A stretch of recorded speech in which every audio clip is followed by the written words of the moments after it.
يلا بقى نعمل مع بعض التورته اللي احنا شايفينها النهارده دي. قلت ايه نعمل مع بعض كده تورته صيامي. دي مش اول مره اعمل لكم في القناه تورته صيامي، بما ان قناتنا قناه للاكل الصيامي بس. فان شاء الله ايه كل فتره كده هنعمل حلويات صيامي. كنت عملت لكم التورته اللي احنا شايفينها المربعه دي قبل كده، تورته صيامي، وكانت جميله قوي وعجبتكم، وبشكركم فعلا على التفاعل اللي كان على التورته دي. يلا نشوف بقى تورته النهارده، ولايك للفيديو لو سمحتوا. اول حاجه هعملها هي الجناش بتاعي عباره عن شوكولاته خام دارك، يعني هتتاكدي ان الشوكولاته بتاعتك مكتوب عليها كلمه دارك يعني من غير حليب، ما فيهاش حليب، عشان نتاكد ان هي صيامي. هاخد الشوكولاته بتاعتي وهبتدي، دي حوالي 200 جرام، وهبتدي ان انا اقطعها قطع صغيره. هاخد بقى الشوكولاته بتاعتي احطها في بوله،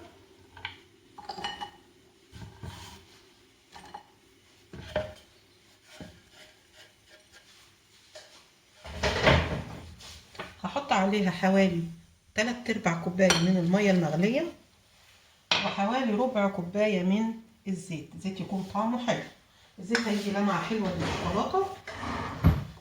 وابتدي ان انا ادوبها كويس جدا. تلاقي الشوكولاته خرزت، هيتهيألك ان الشوكولاته باظت، لا ما تشغليش بالك، دوبي كويس. لو الجو ساقع وسقعت منك ومش عارفه تدوبيها، حطيها على حمام ميه ودوبيها. بعد ما اتاكد بقى ان هي دابت كويس قوي، لازم برضو اصفيها عشان ما يبقاش فيها اي تكتلات.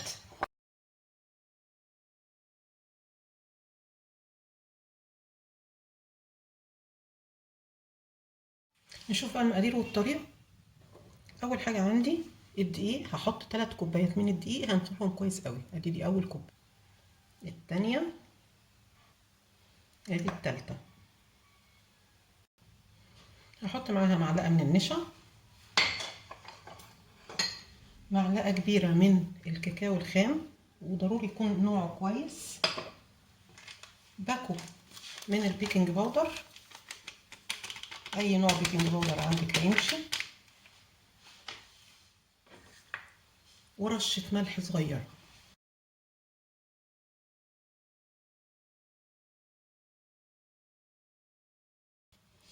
عندي هنا كوبايه من السكر، كوبايتين ونص من الميه، هحط كوبايتين وهستنى بالنص اشوف لو احتاجته، ممكن احتاجه، ممكن احتاج اكتر لما اشوف قوام العجينه.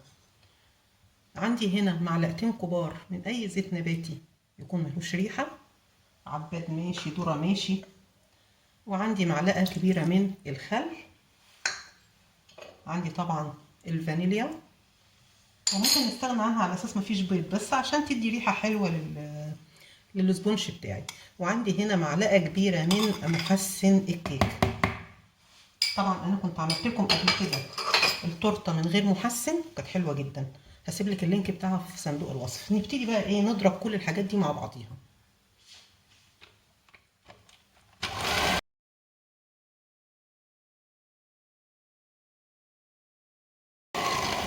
هنا انا حاسه ان العجينه بتاعتي لا تقيله، هحط نص كوبايه الميه وابتدي اضرب.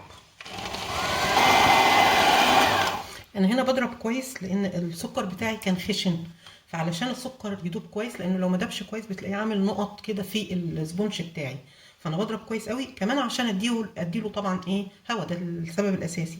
هنا لونه ممكن تقولي فاتح، هو بيزيد درجه او بيغمق درجه لما بيستوي. حابه تزودي اللون، هتزودي من الكاكاو الخام بتاعك. كده تمام، كده تمام. بقى نحطها في الصواني بتاعتنا. انا هنا جبت صينيتين قد بعض، وابتدي انزل بالخليط فيه، وانا مشغله الفرن على درجه حراره 200. ليه؟ لان الخليط هنا هيبقى طبقه رقيقه. الطبقه الرقيقه لو سبتيها كتير في النار هتنشف معاكي، فانا عايزاها تستوي بسرعه.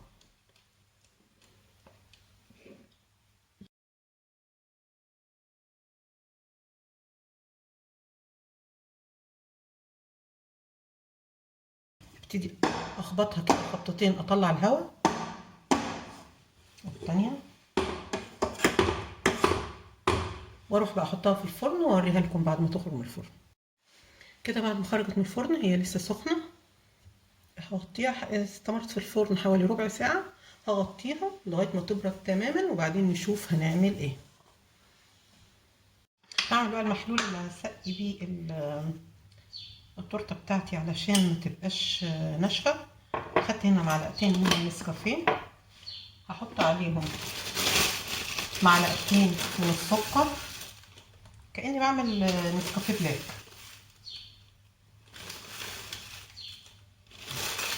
واحط عليهم ميه سخنه. هحط كمان عليهم معلقه من الجناش بتاعي، كل ده عشان اطعم الاسبونج، واسيبهم بقى لما يبردوا. هنعمل بقى كريم شانتيه. عندي هنا معلقتين كبار من السكر، طبعا التحليه دي على حسب الذوق. انا حاطه معلقتين كبار سكر عادي حبيبات. هحط عليهم كوبايه ميه ساقعه جدا وابتدي اضربها بالمضرب، ادوبها. دوبتها بنسبه 90% تقريبا. هنزل بعد كده بالكريم شانتيه الصيامي او النباتي، وده موجود في محلات مستلزمات الحلويات. حطيت كوبايه، هحط كمان وادي نص، وابتدي اضربهم تاني بالمضرب كده. تمام. هحط بقى كمان ايه معلقتين من الجناش عشان اطعم الكريم شانتيه بتاعي. مش عايزه تحطي وعايزه تسيبيه ابيض ماشي، بس انا ما بفضلش تحطي كاكاو، طعم الجناش بيبقى احلى كتير من الكاكاو. اضربهم مع بعض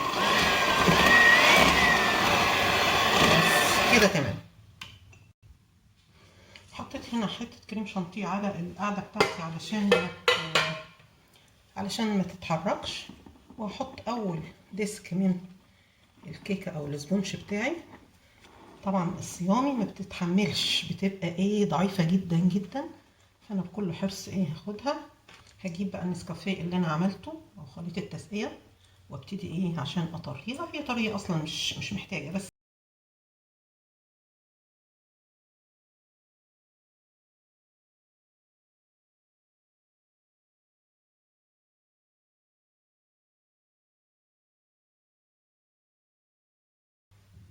هجيب بقى الطبقه الثانيه.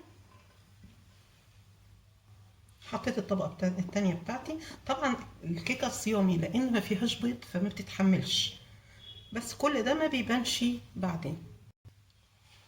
برضو هبتدي اسقيه بخليط التسقيه بتاعتي.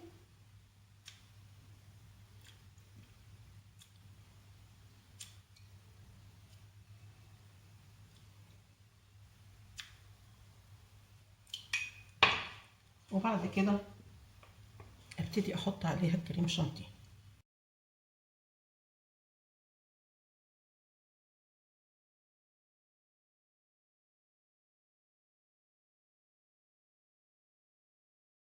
كده احنا خلاص خلصنا اول طبقه. هحطها في الفريزر نص ساعه وبعدين نديها الطبقه الثانيه. كده بعد ما خرجتها من الفريزر بعد نص ساعه ابتدي احط لها ايه كريم شانتيه تاني بقى ايه الطبقه الثانيه.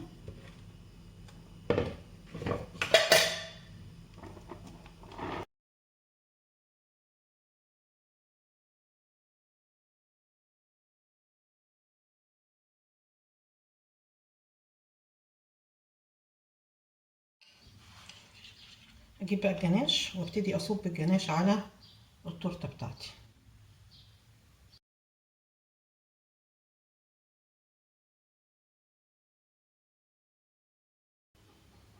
كده تمام. نحطها بقى في التلاجة برضو تجمد تاني. عندي هنا كريم شانتيه برضو بنفس الطريقة عملته. هحط عليه نقطتين لون اصفر، لون غذائي طبعا، وابتدي ايه اقلبهم